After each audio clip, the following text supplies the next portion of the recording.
Welcome to a true spiritual adventure story like the world has never known with your host, Dr. James Yogadi Weldon.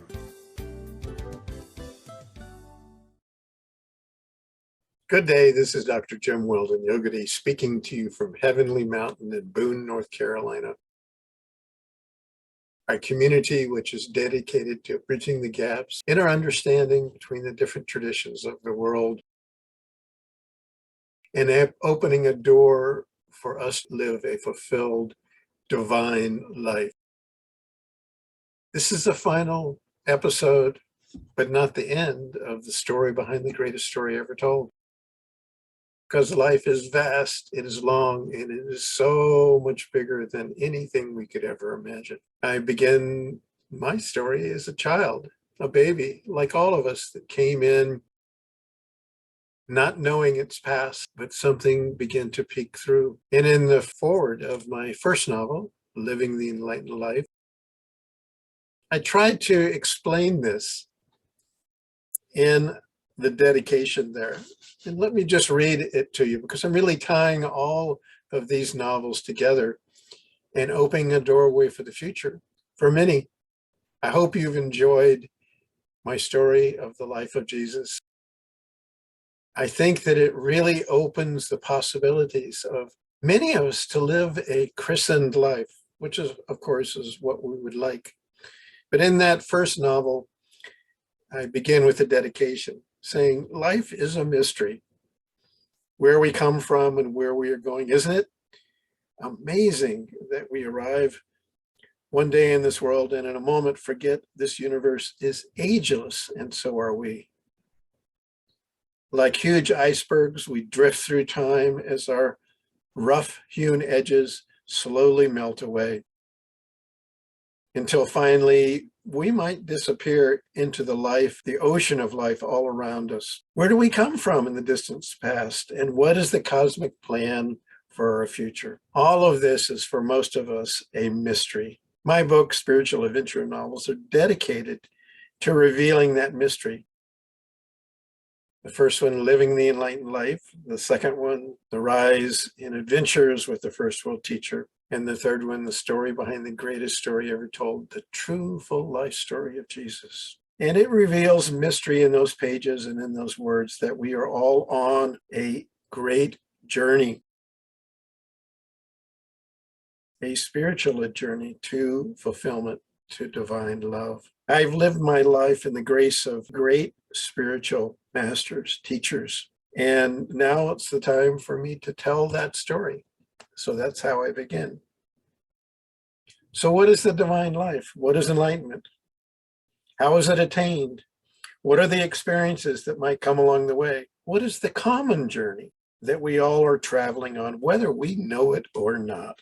We come into this world crying, gripping something desperately in our tiny clenched fists, but we do not know what it is. We open our eyes, breathe in, and look out into the world with amazement.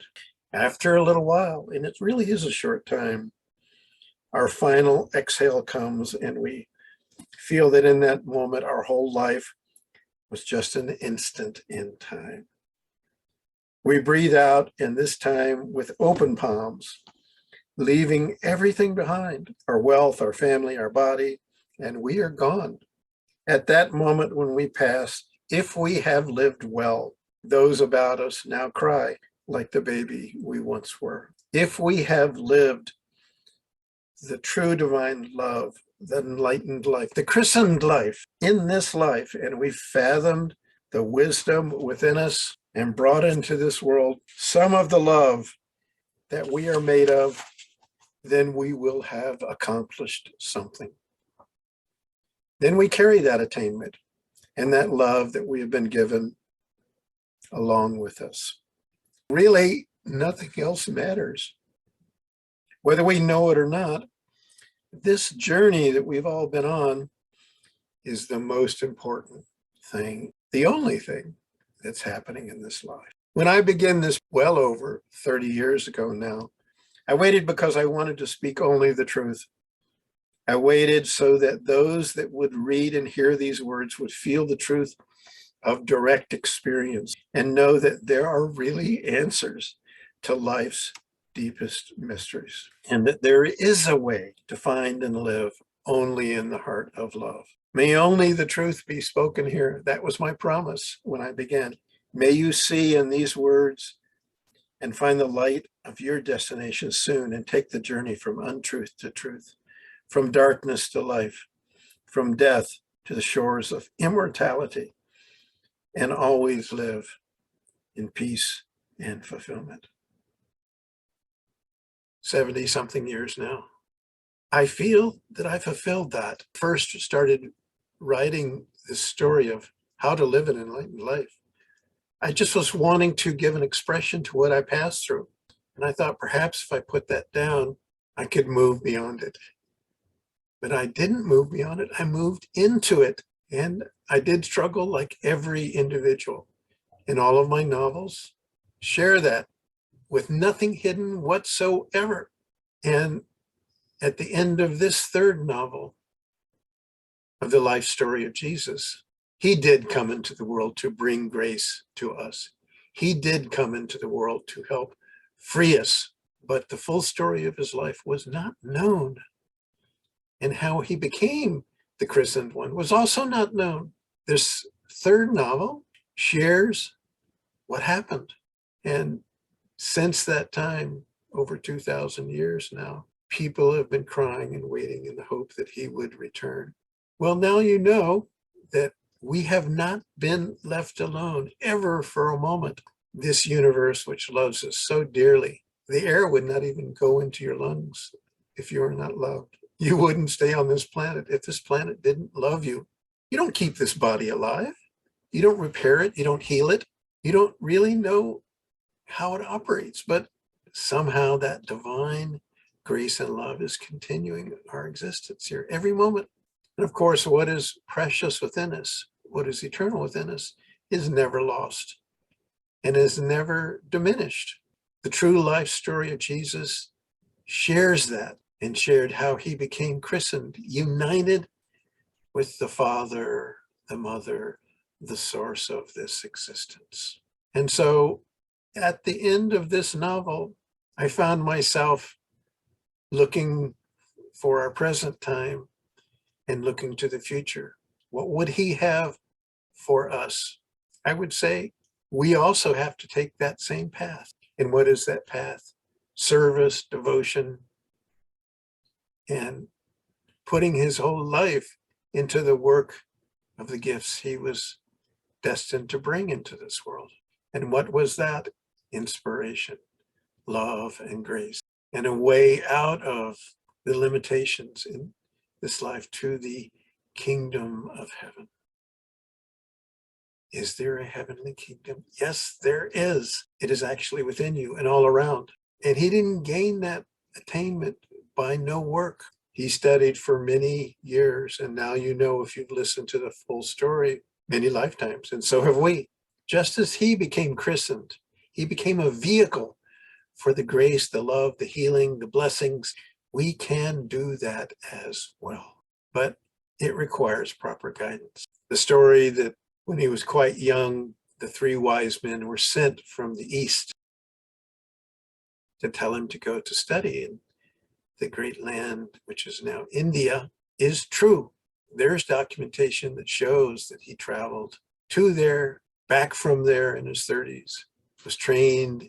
We know where and how he was trained as a child, and there's plenty of evidence. For those that are willing to have their eyes open, it's easily seen. You know, there are a number of documentaries available. BBC has done one. A number of individuals have done some movies about the place that he ended up traveling to, up in northern India in the Kashmir region. And there is a place apparently that he lived, a Jewish community with Jewish names. The white Kashmiris are still there. And I would like to suggest and encourage all of you to think about the path that he lived and the teachings he gained and where he studied. That avenue is still open. It is available. And I'm connected to that. That same spiritual lineage that he came from, that he trained, is still alive today. And those master teachers which guided his life are still here and back today. And you may wonder, is Christ back today? It takes a deeper understanding. And I live here on the mountain, in Heavenly Mountain, at the greatest spiritual community, really a spiritual center for America, where that knowledge is very alive, where we are bridging the gaps in the understanding between the traditions of the world, bringing people together. So the things that he learned are available in this wonderful organization, which I've been a founding member of, which is actually the largest charitable volunteer service organization in the world. It's called the Art of Living Foundation. United Nations NGO. They've done so many, many great works, and its founder is a very close friend of mine. And I've been studying with him well over 50 years now. And all of this is quite real, and it's available online. Those programs will teach you many of the same things that Jesus secretly learned in that part of the world for so many years, and what he continued to share until the end of his life. And I invite you to look at it and consider. And believe me, it is not small, it is huge. On the mountain here, over 1,000 acres, over 1 million square feet of buildings, a number of communities, retreat centers, health centers, places for people to live, for people to come in and share their knowledge, to come together as one. It is here. So looking forward, where are we now in the world? There were revelations that talked about the end times. Well, end times perhaps, but also beginning time. And there are predictions that the world was going to be shaken during those times. And that shaking and those tribulations and those difficulties were going to make us turn back to our higher life. I've said many times, you could own this world, but if you have not lived in the deepest space of your soul, if you have not lived in the kingdom of heaven within you, then you have missed this grand opportunity. The universe is patient. It will wait until you grow up a little bit more. And really, you must recognize that this world and our entire culture, we're a very young culture. And we've globalized wisdom, we've globalized knowledge, and we've taken the best from the world's cultures. We've been scientific about it. We've been specific about it. And there are steps that you can take to enrich your life, to improve your life, to become a christened one. Is that possible? The state of self-knowledge, we call it enlightenment or self-realization, is the next natural step of human evolution. So many times Jesus said, the things that I've done, you can do also. Have we done them? Not very much, really. But that means you will do those. When he talked about returning, he was talking about returning again in the next life and lives that he's lived in. We are in one of the greatest periods of spiritual awakening in our history. Some of that has been stimulated by the difficulties we're all passing through and have passed through. See, the solution to these world's problems is not going to be through political means, through military means, through making everybody have the same set of ideas and beliefs. Isn't it obvious that that will never work? But we all come from, and at our core, we are part of a divine life, an infinite life. And if we come into that space, then automatically we start doing what is right. You know, there's billions of cells in the body. But when some of those cells go astray, we call it cancer. But when the life force, the energy, the health, the wellness, the love that we are living is high, then somehow all the beauty and the creativity that we have comes forth. Where do all the great ideas of the inventors? What did Einstein say? Your intuition is your greatest gift. He didn't say our scientific knowledge is our greatest gift. He said your intuition, your ability to know and feel what is right and proper. And you know that by the works that you do. We are all here to bring something into this world. And at this time, there are many, many great individuals in many cultures and many traditions around the world that are awakening to that higher life. You know, many years back, my teacher who now has helped, I know it sounds incredible, over 450 million people. It is huge. And there's literally nothing good that I know of, from planting trees to helping orphans to prison work, which I was very involved in that aspect, that they are not doing in a very big way. So I'm part of that. Many years ago, when we were traveling around India, and actually he took me, without telling me, to many of the same places that Jesus traveled in India. I've been to most of those locations. And as we were traveling north, and he stopped the car and he said, this was the place. And as he began to explain it, he said, well, you know, when Buddha was alive, just a few hundred years before Jesus came, that was the last great spiritual awakening in the world. That was the last great christening of many individuals in the world, if you want to think about it that way. And he said, in this space, Buddha sat and 10,000 people came into that christened enlightened state at that time. And then he turned and he looked at me and he said, but what we're going to be doing now in the world will be much bigger than that, at least by a factor of 10. Many have talked about a great time in this world where the world as a whole will awaken to a more christened, enlightened life. We are in those times. You know, even the name of Jesus, he was not called that during his life. He was actually called Isa, and he had his Jewish name as well. But there's a place where that body was laid down to rest when he passed. And that name is known in that region. There are stories about him in that region. That great force of love passed through him, and he attained not only the purpose of his life in terms of bringing grace to a very dark time, but also of attaining that state himself. And so the christened one, who was he? Is he here? Well, you can make your own conclusions, but I'll tell you one thing that did happen.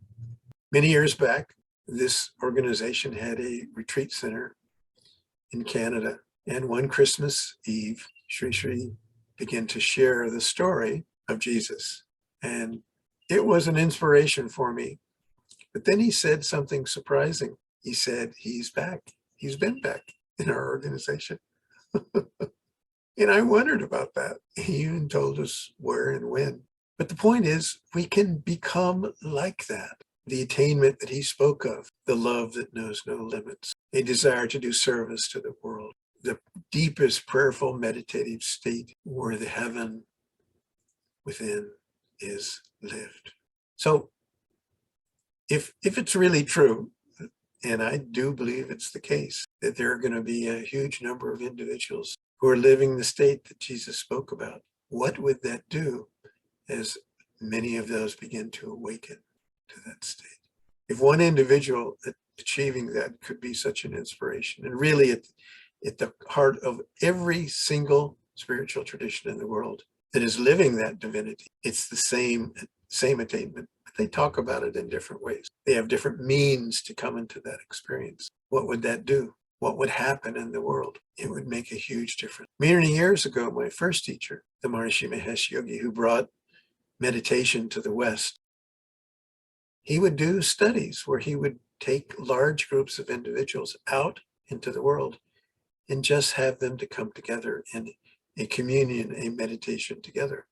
They did their practices as a group. And independently, they would go out and see in that region how many people had accidents, how many suicides took place, how many hospital admissions. And believe it or not, there was a difference. It went down.